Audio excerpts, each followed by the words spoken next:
Hi friends, ఎలా ఉన్నారు? అందరూ బాగున్నారా? దేవుడు మనల్ని మన కుటుంబాలను దేవుడు దీవించును గాక. అలాగే ఈరోజు వచ్చేసి ఒక సాంగ్ పాడతాను చూడండి. ఏమి ఉన్నా లేకున్నా ఎవరు నాకు లేకున్నా యేసునందే ఆనందింతును,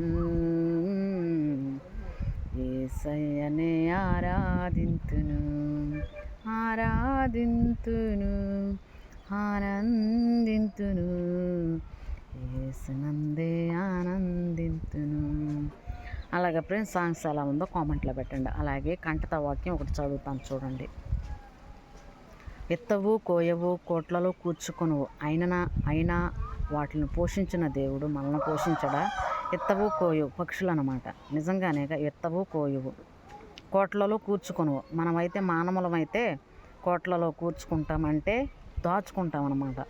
అయినా వాటిని పోషించిన దేవుడు మనల్ని పోషించడా? పోషిస్తాడు. అంటే కష్టాలు కన్నీళ్ళు వచ్చినప్పుడు మనల్ని కూడా ఆదరిస్తాడు.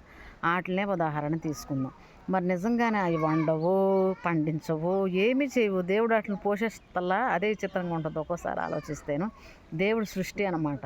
ప్రతి ఒక్కటి భూమి మీద ఉన్న ప్రతి ఒక్కటి సృష్టించాడు. వీటికి పెట్టే జ్ఞానం వాటికి పెట్టాడు దేవుడు. అలాగే కష్టాలు కన్నీళ్ళు వచ్చినాయని అధైర్యపడవద్దు, అపనమ్మకం వద్దు. విశ్వాసంతో నమ్మకంతో ముందులకు నడిస్తేనే మన కార్యాలు చేస్తాడు దేవుడు.